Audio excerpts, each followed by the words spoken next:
Θοδωρής, ο Παναγιωτήτης από τα Τέμπη. Αυτό το οποίο θέλω να σας ρωτήσω πρώτα απ' όλα, γιατί υπάρχει μια σύγχυση με τα νούμερα, κύριε Αραχοβίτη. Και επειδή εσείς γνωρίζετε, ξέρω ότι έχετε βαθιά γνώση στο θέμα.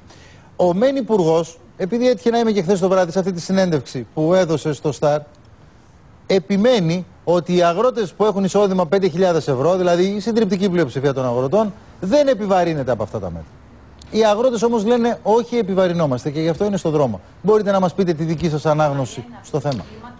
Κοιτάξτε, νομίζω ότι εχθές το βράδυ η συνέντευξη του Υπουργού ήταν μια πολύ καλή ευκαιρία να λυθούν ορισμένες παρανοήσεις, ορισμένες ή θελημένα ψέματα, αν θέλετε, μια κακή πληροφόρηση, γιατί το βασικό που προκαλεί και τον πανικό στον κόσμο είναι ότι υπάρχει κακή πληροφόρηση, κακή επικοινωνία. Βγαίνουν διάφοροι και κάνουν υπολογισμούς, κάνουν νούμερα. Όχι, μην πάμε σε αυτό. Πείτε μας τι ισχύει. Ένας αγρότης λοιπόν, να το ρωτήσω απλά, με συγχωρείτε ένα λεπτό. Είπε χτες ο Υπουργός, οπότε εγώ περισσεύει οι υπολογισμοί δικιά μου. Αφού τα ακούσατε όλοι, τα άκουσε όλη η Ελλάδα, υπήρχε μια πολύ καλή ακροαματικότητα, ακούστηκαν από το στόμα του ίδιου του Υπουργού. Είναι γεγονός ότι θα υπάρξει όταν φτάσουμε στο τελευταίο στάδιο, στην ολοκλήρωση δηλαδή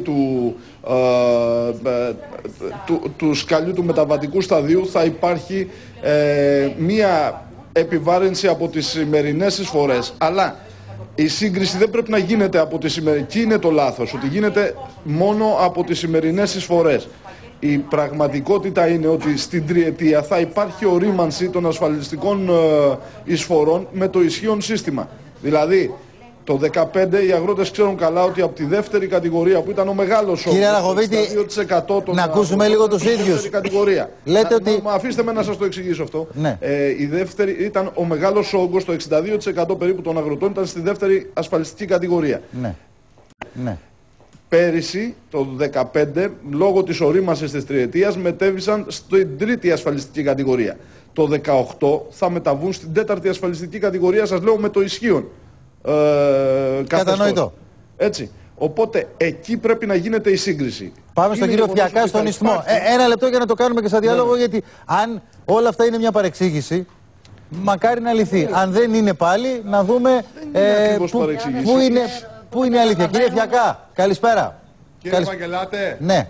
Επειδή με τον κύριο Αραχοβίτη είχαμε συναντηθεί και στο Υπουργείο της Αγροτικής Ανάπτυξης, θα ήθελα να μην μας φέρει τα στοιχεία από το 2013 και πίσω, να μας φέρει τα στοιχεία του 2015 και του 2016. Γιατί ακριβώς τα 5.000 ευρώ που λέει ο Υπουργός είναι από το 2013 και πίσω. Γιατί να πάρουμε όμως αγνώμονα τις 5.000 ευρώ, να μην πάρουμε τις 10, τις 15 και τις 20. Τι θέλουμε, έναν αγρότη τίποτα, χωρίς να επενδύει δηλαδή?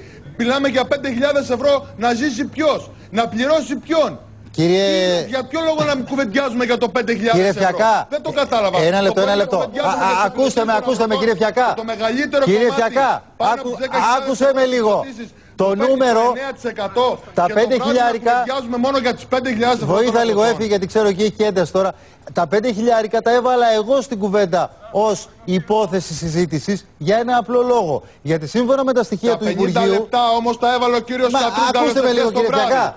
Για να μας πει από το 19 και μετά το τι θα πληρώνουμε. Κύριε Φιακά, εγώ έβαλα τα 5.000 γιατί λέει το Υπουργείο ότι το 88% των αγροτών δηλώνει μέχρι 5.000 και μάλιστα εκεί λέγεται και το ότι υπάρχει φοροδιαφυγή, γιατί τέλος πάντων αυτά τα λεφτά είναι λίγα και ακόμα και στο χωριό δεν φτάνουν για να τα φέρει. Τα στοιχεία, κύριε Βαγγελάτο, είναι από το 13 και πριν. Δεν είναι από το 13 και μετά, από τότε που ανοίξαν οι αγρότες βιβλία. Γιατί να μην πάρουμε το 14 και το 15 που έχουν όλοι βιβλία πλέον?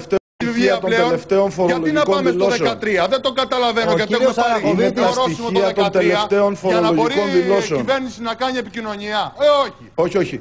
Είναι τα στοιχεία. Αυτό να αντιλήξουμε την παρεξήγηση. Και με τον κύριο Αραχοβίτη αυτό να αντιλήξουμε την παρεξήγηση. Όχι. Δεν υπάρχει θέμα. Κύριε Φιακά. Γιατί δηλαδή να βγαίνουμε και να λέμε για 5.000 ευρώ? Κύριε Φιακά, ακούστε με αν θέλετε λίγο.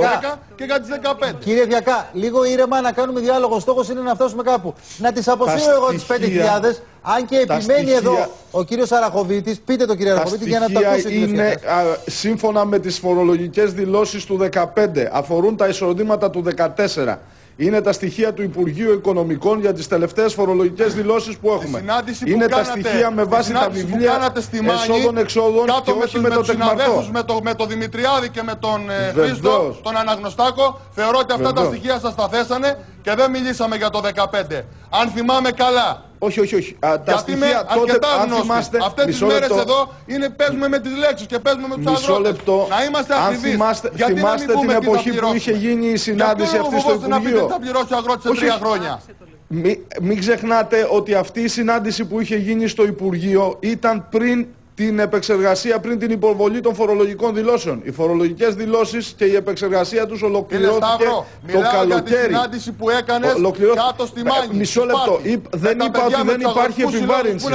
Τα στοιχεία όμως είναι ξεκάθαρο ότι είναι του 2015, των τελευταίων φορολογικών δηλώσεων. Μην το πιάνουμε στραβά.